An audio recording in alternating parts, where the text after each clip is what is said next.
नमस्कार। तिङन्त प्रकरण के जिज्ञासुओं के लिए आज के व्याख्यान में विधि लिंग लकार की व्याख्या की जा रही है। भू धातु के विधि लिंग लकार में रूप बनते हैं भवेत, भवेताम, भवेयुः, भवेह, भवेतम, भवेत, भवेयम, भवेव, भवेम। प्रथम पुरुष एक वचन में भवेत की सिद्धि प्रक्रिया में भू धातु से लिंग लकार जिस सूत्र से प्रवृत्त होता है वह सूत्र है विधि निमंत्रणामंत्रणाधीष्ट संप्रश्न प्रार्थनेषु लिंग। विधि निमंत्रण आमंत्रण अधीष्ट संप्रश्न एवं प्रार्थन इन अर्थों में धातु से परे लिंग लकार होता है। इन अर्थों में लोट लकार भी होता है। लोट के प्रसंग में यह स्पष्ट किया जा चुका है।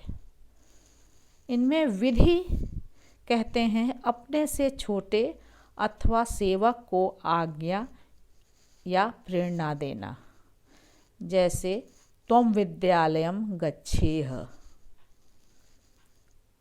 इस विधि अर्थ में जब लोट लकार का प्रयोग होगा तो त्वं विद्यालयं गच्छ प्रयोग होगा। निमंत्रण एक ऐसी प्रेरणा है जिसके पालन न करने पर पाप का भागी होना पड़ता है। इसमें आज्ञा का भाव प्रबल न होते हुए भी अवश्य कर्तव्यता बनी रहती है। जैसे श्राद्ध में श्रोत्रिय भोक्ता के अनुपलब्ध रहते कोई ब्राह्मण अपने दौहित्र से कहे इह भवान भुंजीत, तो उसे भोजन करना ही पड़ता है, अन्यथा वह पाप का भागी होगा।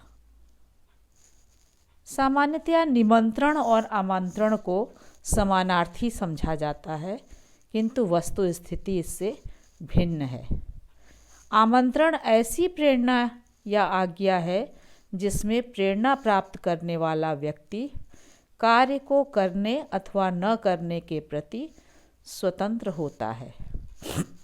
इसके न करने या करने में पुण्य अथवा पाप नहीं लगता, जैसे अत्र तिष्ठेह, तत्र गच्छेह आदि। इसे उदाहरण के रूप में प्रस्तुत किया जा सकता है। अधीष्ट अपने से किसी बड़े को सत्कार पूर्वक किसी कार्य को करने की प्रेरणा देने को कहते हैं, जैसे मम पुत्रम अध्यापयेद भवान अथवा भवान मम पुत्रम अध्यापयतु। लोट लकार में यदि यह प्रयोग होगा तो भवान मम पुत्रम अध्यापयतु। संप्रश्न किसी बात का निश्चय करने के लिए किसी बड़े से परामर्श करने को कहते हैं, जैसे किम भो वेदम अधीय उत तर्कम।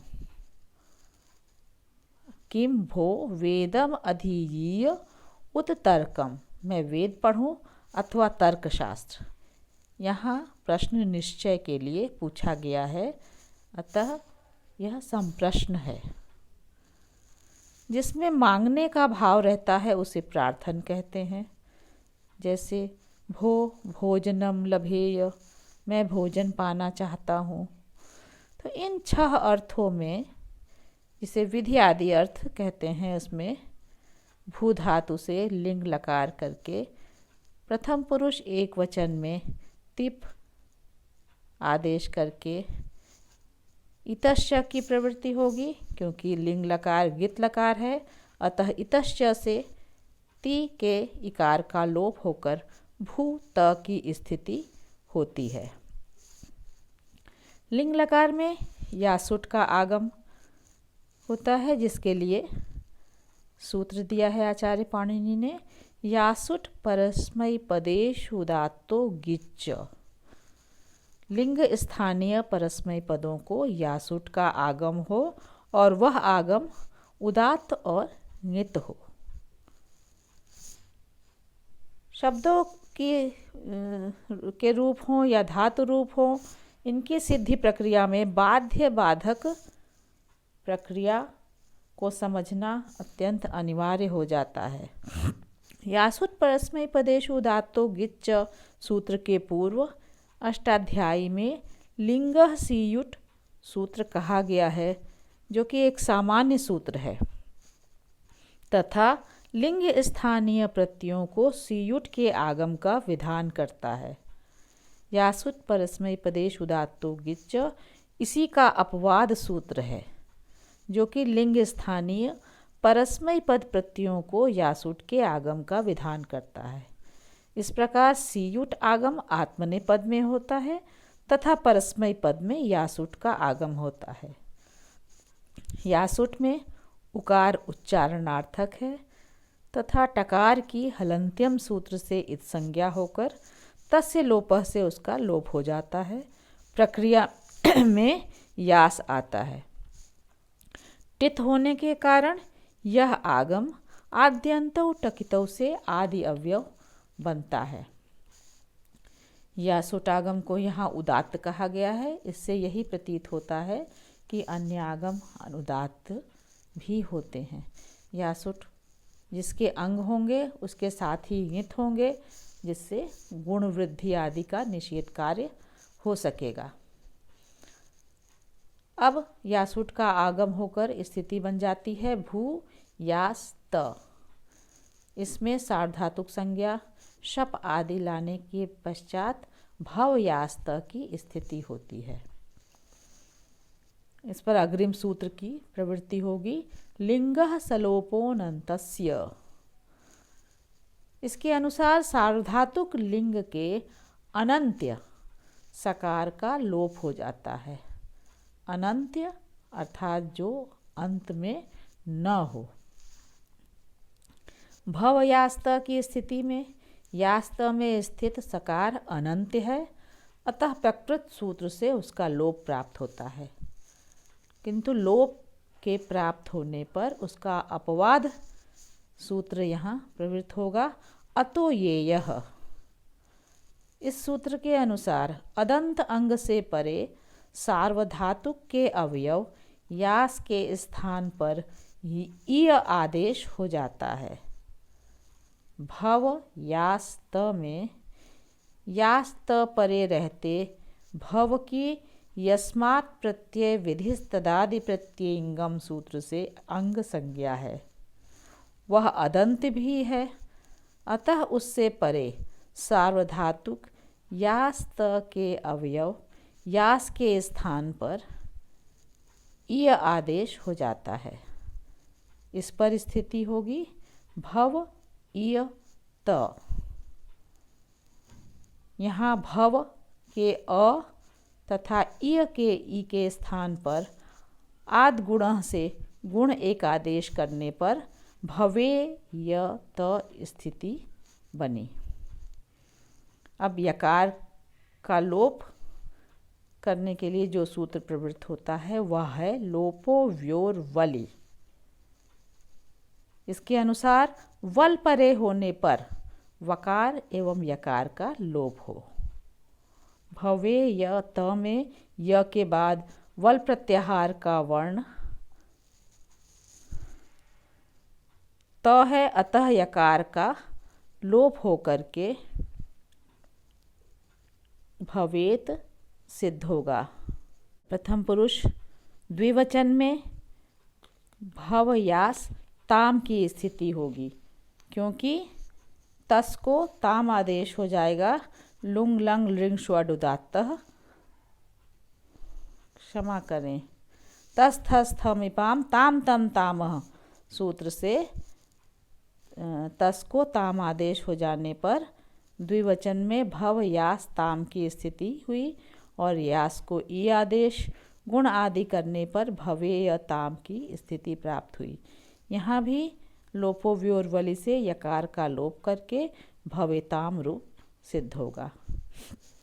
बहुवचन में झी परे होने पर अग्रिम सूत्र प्रवृत्त होता है झेर जुस, जो यह आदेश करता है कि लिंग के झी के स्थान पर जुस आदेश हो। झी प्रत्यय है, अतः उसके कारण उसके स्थान पर होने वाले जुस की भी स्थानिवत भाव से प्रत्यय संज्ञा होगी। इससे चुटु सूत्र से जकार की इत संज्ञा और लोप होकर उस शेष बचेगा। उसके सकार की भी इत संज्ञा की प्राप्ति होगी, किंतु न विभक्तो तुस्माह सूत्र से उस सकार के लोप का निषेध हो जाएगा और उस सकार का रुत और विसर्ग करके भवेयुः रूप सिद्ध होगा। मध्यम पुरुष एक वचन में भवेह की सिद्धि में लिंग ल और सिप को पकीत संज्ञा लोप करके भूसी की स्थिति हुई। इतश्च से अंत इकार का लोप या सुट का आगम शप आदि कार्य और करके भू सार्वधातु का अर्धातुकयों से गुण करेंगे भू को। भो अ या स, भव अ या स, यास को इय आदेश, भव इय स स्थिति बनेगी गुण करके पुनः भवे स, भवेय स। यहाँ लोपोव्यर्वली की प्रवृत्ति भवे स रुत्व एवं विसर्ग करके भवेह सिद्ध हुआ। मध्यम पुरुष द्विवचन में भवेतम थस को तम आदेश करके संपूर्ण प्रक्रिया पूर्वत करने पर भवेतम रूप बनेगा। मध्यम पुरुष बहुवचन में भवेत, यहाँ थ को त आदेश करके संपूर्ण प्रक्रिया पूर्ववत रहेगी। भवेयम में भी मिप को अम आदेश और शपादि कार्य या सुट स्तप इत्यादि करते हुए भवेयम रूप बना लेंगे।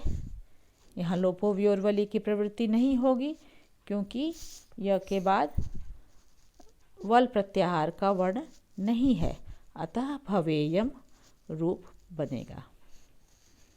भवे व भवे म रूप भी सरल है।